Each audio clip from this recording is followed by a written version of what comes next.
Aden Duale is a serious problem for this republic, if you ask me. And the reason I say this is the fact that every time he speaks, he's always sharing bankrupt ideas, with this one being his latest. The other one that they could not allow us to do was Raila Odinga and us believed in a parliamentary system of government. But those who had the tyranny of numbers refused us parliamentary system of government. And before I die, I hope one day there will be a parliamentary system of government that will devolve the election in our country from bombers to the constituencies. Like in many others, like in India, like in UK, like in Ethiopia, where elections are won at the constituency level. The party with the highest number of MPs will form the next government. The people who believe in the tyranny of numbers today, if 3 or 2 of the largest communities in Kenya connive, they form a coalition, they will take over the presidency. Now that wet dream aside, in this video, I want us to look into some of the reasons why Aden Duale is proposing to leave the task of electing a president to members of parliament and not the citizens. And so with no further ado, let's get after it. Number 1, this is an obvious scheme from William Ruto designed to enable him to buy his way back into power. And because Gachagua can read Ruto like a book, he's already exposed as much. Just listen into this. Tumeona Attorney General kwa hii kikao rais amesema ati kila mtu asungumuse mambo ya 2060. Ati Attorney General anapanga ati zile sheria zinataka kurekebishwa. Tuko na habari ati wanataka kupendekeza vile William Ruto ameona kura hii ya presidential hawezi pita, ati wabadilishe katiba, ati walete parliamentary system, na ndio Aden Duale anasema ndio anunue wabunge vile walinunua, anifukuse ofisi aendelee. Yeye sasa ameona hii uchaguzi ya presidential hawezi pita. Sasa angetaka kwa sababu wabunge ni rais kununua. Pale Olokalao amejua kununua raia ni ngumu. Hao raia kwanza Olokalao ni kichwa ngumu kama Rigiji. Si ni kichwa ngumu? Sasa ameona raia huwezi kununua. Watu rahisi kununua bei ni wabunge. Isipokuwa wachache hao wakina Kavamedo wakina Wanjiko, ambaye ni watu wako na msimamo.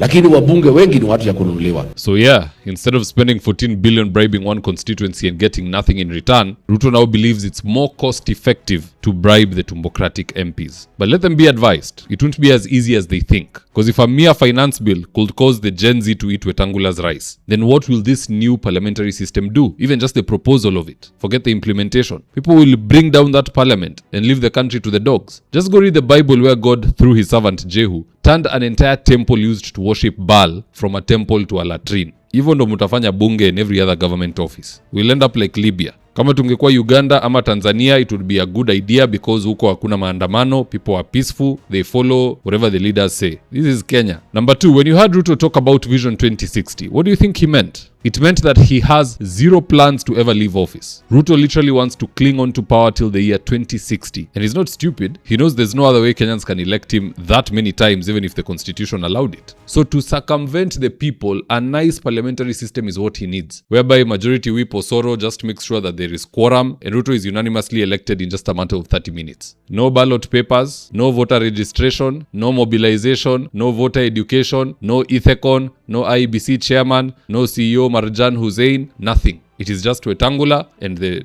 few Tumbocrats. Kabla hata wapige kura watu wanapewa milioni 666, rais anarudishwa. That's what they want. Wanataka tukue kama Israel, where Netanyahu anakuja, anatolewa, anarudi, akienda. We can't allow that in this country. Again, I urge our MPs to go read the book of Kings, where God turned the temple of Baal into a pit latrine. And then they think wisely. Hiyo bunge itasimama milele. Unajua ukicheza na wananchi and power is with the people. Muko hapo ndani munaunda vitu za kishenzi. They will come and break that building. So if we love our country, let's do things that make sense. Things that please the people. If you go against the people, even unatafuta maandamano na kuharibu inchi. Number 3, this parliamentary system to me is just a scheme by Duale and friends to dilute and make obsolete the numbers of Mlima Kenya. I'm not even hating on Mr. Duale. Screw what I even have to say. Just listening to Duale himself.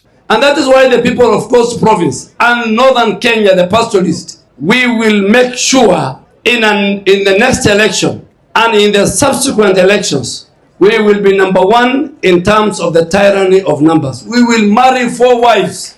We will produce a lot of children. Kama mlitukataza parliamentary system, we will find you in a presidential system. Tutazaana, tutakuwa na numbers, hizo numbers zenu tutaifikia. And the question I would ask Duale, because he's a seasoned politician, he has been threatening him mambo ya marrying 4 wives, 10 wives. You've been doing it for decades. Where are the numbers? Does science really show that marrying more women equals a higher population? Or do the facts show that better economic situations lead to a higher birth rate? You know, I bet Duale ushangaa mbona they have 6-10 wives and they don't see the results kwa debe. Yeye hata alipigiwa ubunge na 9,000 people. The other Kenyans who are quiet, you are seeing them with 1 wife, but they are having 10 children huku nje hata wengine hawajui. So tyranny of numbers by marrying more wives does not lead anywhere. Most married men in this country, it is only women who are sure how many children they have. Men do not. There are men who think they have 3 children and they have 12. So even by marrying 50, I don't think it makes any change. But hiyo ni sawa. If you want to marry as many women, sire as many children, na kupitia hiyo mkue wengi na upate uongozi ya nchi, it is okay. Hiyo hata mimi na support, it's in the constitution. But ukianza kuleta hii mambo ya parliamentary system, ati wabunge wachache, majorities jui nani, minorities jui who, wanakaa wanatuchagulia kiongozi. Hiyo hatuwezi kubali. Because if we go that way, Kimani Ichung'wah will be president. Yet he can't be elected in Kikuyu today. Tukiendelea namna hiyo, hata Sudi anaweza kuwa rais, because it is just a matter of being popular in parliament. And it's so easy to be popular in parliament. All you need to have is money. But anywho, that's just my take on the matter, guys. Let's see what Kenyans next have to say about this. And I quote, Harry MVM said, "No way this can be allowed to happen, not in this very time, so that the MPs can be fed money to join certain parties, and also same people will facilitate looting of public funds." Ruski Kimani said, "Honorable Aden Duale, you as who? A loser voted in by 9,000 votes. You are done and dusted, old man." I won't go beyond that. Atakuwa amekanyaga shingo sana. Saint Edwin said, "Now this is another reason to vote William Ruto out. We ain't going this route with this kind of useless parliamentarians we currently have." Johan Mtembezi said, "The tree is starting to get slippery. The monkeys will sure fall and start to find ways of holding on." And Githeriman said they want a parliamentary system so that they can blackmail the president to let them loot the country. Money will become the vote. Who wants endlessly changing heads of state like UK so that some pastoral Mutina can have a show?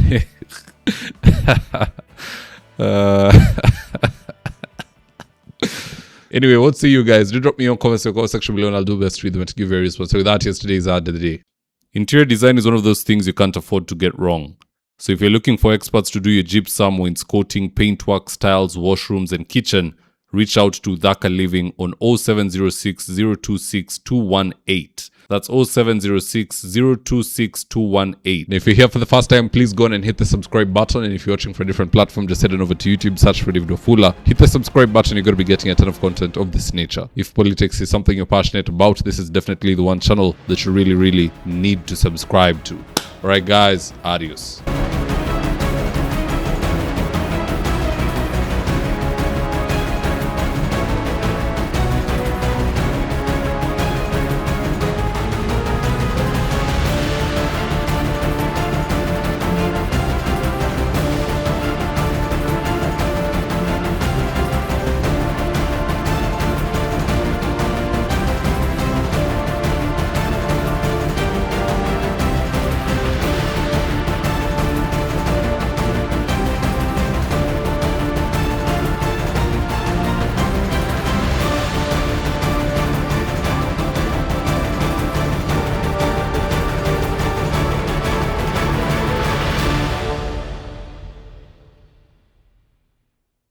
Thank you for choosing Debunking as your primary news platform.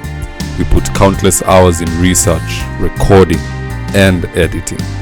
By showing up each and every day to watch our videos, you encourage us to generate more videos for the viewers. We are on a mission to inform, educate, and build a better tomorrow. To our thousands of followers in a world full of presidents, kings, and queens, you are the real gem. Adios.